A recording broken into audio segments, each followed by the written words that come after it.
Alors, dans cette vidéo, on va déterminer les variations de deux fonctions à l'aide du signe de leur dérivée.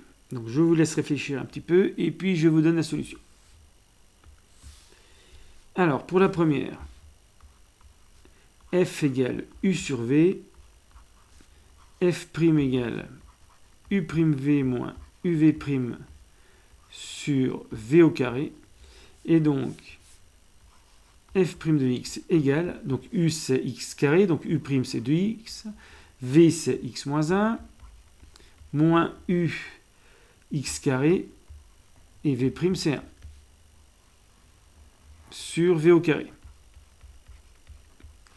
Alors, 2x carré moins x carré, ça fait x carré, moins 2x, sur x moins 1 au carré. Donc, on doit étudier, donc x moins 1 carré tout le temps positif. X carré moins 2x, c'est pas la peine forcément de passer par le delta, étant donné qu'on voit rapidement que c'est factorisable par x, et donc ça s'annule pour x égale 0, ou x égale 2. On fait une équation produit, x moins 2 égale 0, ça donne x égale 2. Donc, voilà comment ça marche. Alors, je vais quand même le détailler. Moins l'infini, plus l'infini. Il y a sans doute 1 qui va apparaître, c'est une valeur interdite.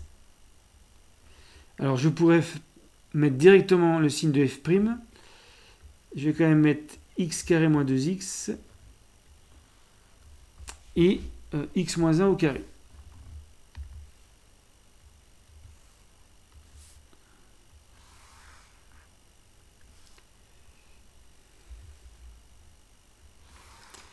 Donc une ligne pour x carré moins 2x. Je vais quand même mettre x moins 1 au carré, ce qui va me donner après f' de x et après f de x.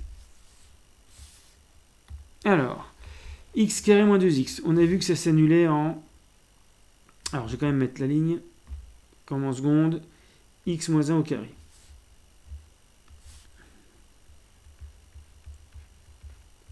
Qui s'annule en 1. Ensuite, x carré moins 2x qui s'annule en, on a vu, 0 et 2. Donc 0 et 0 ici. Donc, le produit ou le quotient, c'est le quotient ici, ça me donne ici des zéros ou des valeurs interdites.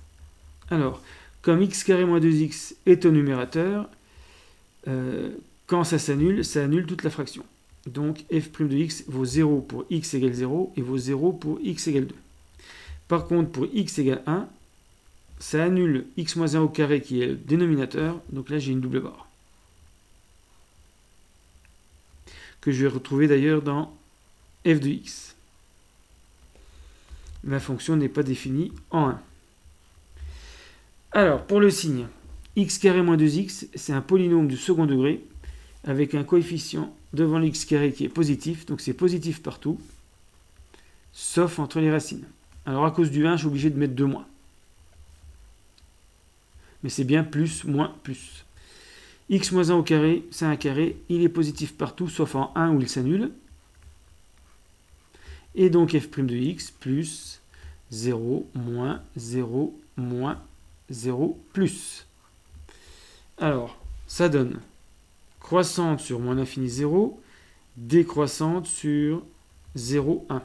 Ensuite, décroissante sur 1, 2, croissante sur 2 plus l'infini. Alors, f de 0.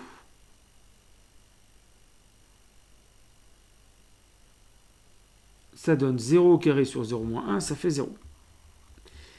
F de 2, 2 au carré 4, 2 moins 1, 1, ça fait 4. Voilà. Donc, sans doute que ça fait quelque chose comme ça.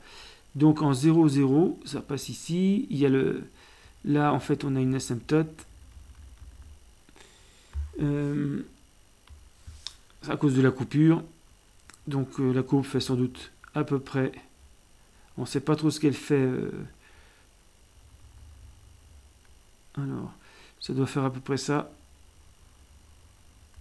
Et puis 2, 4, 1, 2, 4 par là.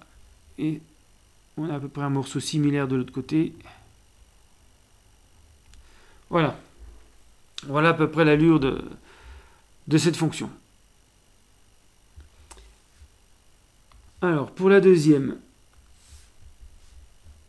f de x égale moins 2x cube plus 3x carré plus 5x plus 1, on dérive,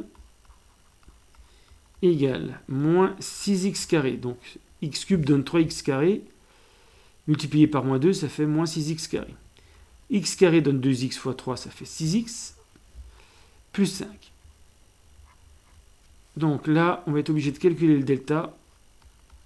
Donc b au carré, moins 4 fois a fois c. Donc vous décomposez si vous n'y arrivez pas. A égale moins 6, b égale 6, c égale 5.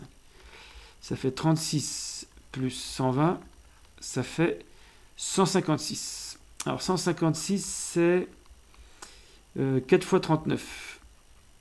C'est-à-dire que racine de delta, je vais pouvoir l'écrire 2 racine de 39. Ça peut simplifier un peu les valeurs après. Donc j'ai deux solutions à l'équation, parce que comme je vais trouver le signe de f', il me faut résoudre f' de x égale 0. x1 c'est moins b moins racine de delta sur 2a moins 12. Alors moins 6 sur moins 12 ça fait 1,5.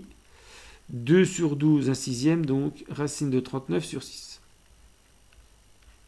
Et puis x2, il va y avoir 1,5 moins racine de 39 sur 6. C'est le même avec moins plus racine de delta sur 2a, donc on va retrouver un signe différent. Voilà les deux solutions. D'ailleurs, je vais les appeler x1, x2 dans mon tableau. Surtout, on ne met jamais des valeurs rapprochées dans un tableau de variation. Donc x2 est plus petit que x1, je le mets avant. J'ai le droit de mettre x2 puisque je l'ai nommé ici. On sait combien vaut x1 également. Voilà, mais surtout ne mettez pas de valeur rapprochée parce que si vous mettez 2,9 et que x2 c'est 2,95, vous allez dire que c'est décroissant sur moins l'infini de 2,9 par exemple, et croissant sur 2,9 et la suite, et ce qui est faux puisque ça n'est croissant qu'à partir de 2,95 par exemple. Donc jamais de valeur rapprochée dans un tableau de valeurs. f' de x donc s'annule en x2, x1.